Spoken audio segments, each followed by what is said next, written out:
जानिए कैसे नदी में गिरे वीर्य से पैदा हुई पांडवों की परदादी और अपूर्व सुंदरी सत्यवती। हैरान करने वाली कहानी। महाभारत दौर की कुछ कहानियाँ या घटनाएं ऐसी हैं कि जानकर कोई भी चकरा जाए। क्या आपको मालूम है कि पांडवों की परदादी सत्यवती कैसे पैदा हुईं? जानेंगे तो चकरा जाएंगे। ये सत्यवती वही थीं जिन पर राजा शांतनु रीझ गए थे। तब भीष्म ने अपने पिता की शादी उनसे कराई। तभी भीष्म को ये भीष्म प्रतिज्ञा करनी पड़ी कि वो जीवन में कभी विवाह नहीं करेंगे। सत्यवती अपूर्व रूपवती थीं। उनके जन्म की कहानी बहुत अजीबोगरीब है, ऐसी कि विश्वास नहीं होगा। महाभारत की कहानी की शुरुआत जिस स्त्री से होती है वो सत्यवती हैं, जिन्हें देखकर हस्तिनापुर के राजा शांतनु मोहित हो जाते हैं। बाद में सशर्त उनकी सत्यवती से शादी होती है, जिससे उनके दो बेटे होते हैं। ये होते हैं चित्रांगद और विचित्रवीर्य। फिर विचित्रवीर्य की पत्नियों से पांडु और धृतराष्ट्र का जन्म होता है। महाभारत में ऋषि व्यास इस कथा को कहते हैं। उस समय चेदी नाम का एक देश होता था, जिसके पुरु वंश के राजा थे उपरचर वसु। उपरचर इंद्र के दोस्त थे। उनके विमान से ही वह आकाश का गमन किया करते थे। इसी वजह से उनका नाम उपरचर पड़ गया। उपरचर की राजधानी के करीब सुक्तिमत नाम की नदी थी। एक दिन राजा शिकार खेलने गया। तभी वह अपनी रूपवती पत्नी गिरिका का स्मरण करने लगा। इससे वह कामासक्त हुआ। कथा कहती है इससे उसका वीर्य स्खलित हो गया। उसने इसे एक बाज पक्षी को दिया और कहा कि इसे उसकी पत्नी तक पहुंचा दिया जाए। जब बाज वहां से इसे लेकर उड़ा तो रास्ते में उस पर आक्रमण हो गया। नतीजतन ये वीर्य नदी में गिर गया। उस समय नदी में एक अप्सरा रहती थी, जिसका नाम अद्रिका था। वह ब्रह्म सांप के चलते मछली में बदल गई थी। नदी में ही अपना समय काट रही थी। उसने वह वीर्य ग्रहण कर लिया, जिससे वह गर्भवती हो गई। 10वें महीने में एक मछुआरे ने जाल फेंका। ये मोटी सी मछली उसके जाल में फंस गई। मछेरे को उस मछली के पेट से एक नवजात लड़का और एक लड़की मिले, जिसको वह राजा के पास ले गया। तभी अप्सरा साप से मुक्त होकर आकाश मार्ग में चली गई। राजा पहुँचे उपरचर ने मछुआरे से कहा, ये कन्या अब तुम्हारी ही रहेगी। लड़के को उसने अपने बेटे की तरह अपना लिया, जो बाद में मत्स्य नाम का धार्मिक राजा हुआ। अब आप सोच रहे होंगे कि इस लड़की का क्या हुआ। ये लड़की जैसे जैसे बड़ी होती गई वैसे वैसे बहुत खूबसूरत होती गई, लेकिन चूँकि वह मछुआरों के साथ उन्हीं की बस्ती में रहती थी, लिहाजा नाम मत्स्यगंधा पड़ा। वही सत्यवती थी। उसकी देह से ऐसी सुगंध निकलती थी कि दूर दूर तक उसका भान हो जाता था। इसलिए उसका एक नाम योजनगंधा भी था।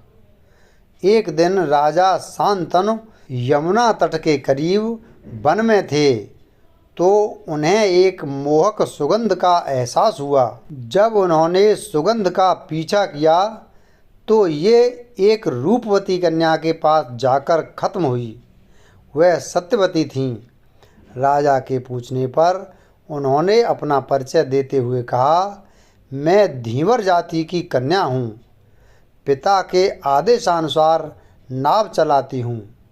शांतनु इस कन्या पर इतना मोहित हो गए कि उसका हाथ मांगने उसके पिता दासराज के पास जा पहुँचे। तब दासराज ने शर्त रखी कि अगर आप मेरी बेटी के गर्भ से पैदा पुत्र को ही अपनी राजगद्दी सौंपेंगे तो मैं इसका विवाह आपके साथ कर सकता हूँ। शांतनु वचन नहीं दे पाए और राजधानी लौट आए। हालांकि इसके बाद वह उदास रहने लगे। जब उनके पुत्र देवव्रत को इसका पता चला तो वह खुद मछुआरे के घर गए और वचन दिया कि ना तो मैं आजीवन विवाह करूँगा और इस वजह से मेरा कोई पुत्र भी नहीं होगा जो सत्यवती के बेटों की राह में आएगा। देवव्रत की इसी प्रतिज्ञा पर उन्हें भीष्म पितामह कहा जाने लगा। अब सत्यवती का विवाह राजा शांतनु से हुआ। फिर सत्यवती के 2 बेटे चित्रांगद और विचित्रवीर हुए। चित्रांगद की युद्ध में मृत्यु हो गई तो विचित्रवीर भी कुछ सालों बाद बीमारी से चल बसे। उनकी 2 रानियां थीं, अंबिका और अम्बालिका, दोनों बहनें थीं। दोनों बहनों का नियोग महर्षि व्यास से कराया गया, जिससे फिर पांडु और धृतराष्ट्र ने बेटों के रूप में जन्म लिया। आप ये सोच रहे होंगे कि ये नियोग क्या होता है और इस नियोग को महर्षि व्यास से ही क्यों कराया गया।